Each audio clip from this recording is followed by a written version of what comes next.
let me in, yeah.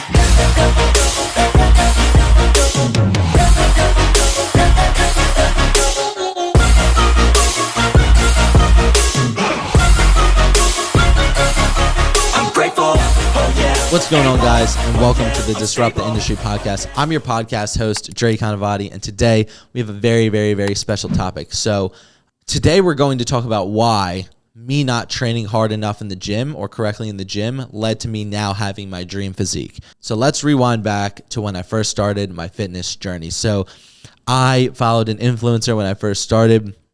Well, actually, I followed a lot of guys, some of which are old, some of which are new. You know, I kind of looked a little bit at Steve Cook. He was someone I kind of looked at. I glanced at all the bodybuilding.com guys. Someone whom I really looked at a lot who was not optimal for hypertrophy training was someone named Michael Vasquez. He ran a program called Ripped Remix, and it was just like very interesting to me. He like breakdanced, and like it was a very interesting thing. But I really started seeing results as a beginner when I started listening to David Lade. Now, David Lade to this day is probably the only person in the fitness industry, or one of the only people in the fitness industry who I look up to and respect. He really got me started because he had a very key message. He said, eat a crap ton of food and train and get strong on your squat, bench, and deadlift. Now, is that the most optimal way to go about building muscle mass? Not at all. But did it work for my 5'8", 9, 10, 110 pound self? Yes, it did, right? So I thought that I was the SHIT because I was finally starting seeing progress. And now here's what a lot of people don't understand. When you first start seeing progress in the gym, that is a process or a phenomenon called newbie gains, right? You can almost lift a backpack over your head and see insane gains when you're a newbie. But what this does is it tricks a lot of beginners into thinking that they know what they're doing. And I promise you, you don't know what you're doing if you're a beginner. I'm happy you're seeing gains, right? I'm happy you're seeing progress, but you don't know what you're doing. It's the newbie gains effect, right? So fast forward, I plateaued for 3 years. I put on like 40 pounds, like just eating till I couldn't eat anymore. I would eat and then I would throw up and then I would start eating again. And I would train my squat, bench, and deadlift. I would be in the gym for 3 hours, right? But the result of that was I hit a size plateau, right? I was plateaued, right? Because I wasn't very big originally. So if you have like average person genetics, if you made the progress that I made, you probably would look something like a magazine model, right? Because you're starting from, say you're starting from level 3 and you're getting to level 10, right? For me, I was starting from level 0 and I was only getting to level 7. So it didn't quite look as good on me as it would with somebody with average genetics. Remember, guys, I was skinny. I was anorexic, right? So that 40 pounds, it made me look better, but it didn't make me look great. And it got to the point where I realized that I was not training correctly, right? I wanted to train for hypertrophy. I wanted to bodybuild. I wanted to grow my muscles. But the method that David was promoting, right? A lot of sumo deadlifts, a lot of bench press, a lot of squats, right? And taking it a little lighter on your accessories was not what was going to get me the results I needed. So as a result of that, I was really trying my best to get strong on my squat, bench, and deadlift when that's not what I should be doing. I made that mistake through college, and I made that mistake through a lot of what was going to be, I think college was the biggest. I made a huge mistake through college. A lot of mistakes through college are trying to train the same way.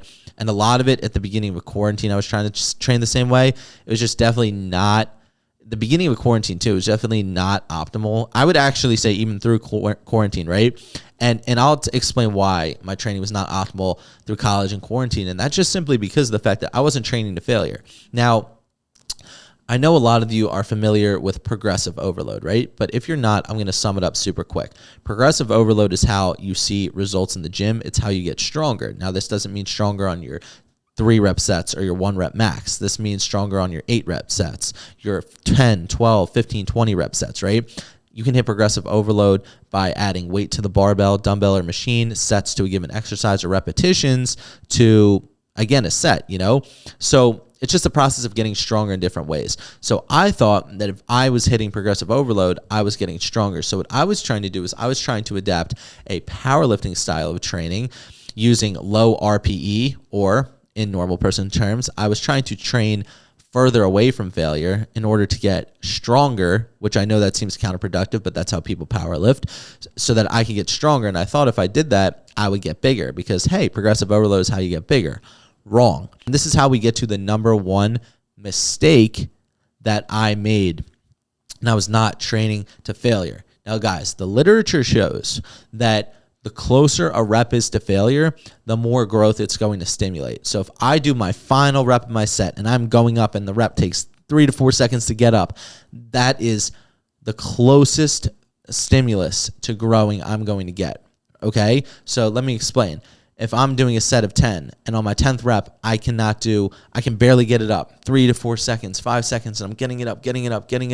And then what ends up happening is if someone put a gun to my head, I couldn't do one more rep. That's training to absolute failure. Now that 10th rep, that final rep, that failure rep, that's the hardest rep of the set. And that failure rep is going to stimulate the most growth in my physique. And then the rep before that's the 9th rep. So that 9th rep is going to stimulate the second most growth within my physique. And then that 8th rep is going to stimulate the third most growth in my physique. Do you see how that works? So the closer your reps are to failure and the more growth you're going to stimulate within your physique. Now, I was under the impression that I only had to hit progressive overload and not train to failure, when I actually had to hit progressive overload while training to failure. That was the biggest mistake I was making. So as soon as I switched my training and I started training to failure while utilizing progressive overload and really pushing through the pain, that's when I started to see results. Now let's talk about this real quick. I would say 99.9% of people think they know how to train, but they actually have no idea how to train. The biggest guys in your gym just probably don't know how to train. They probably have great genetics and they've done a little bit of drugs.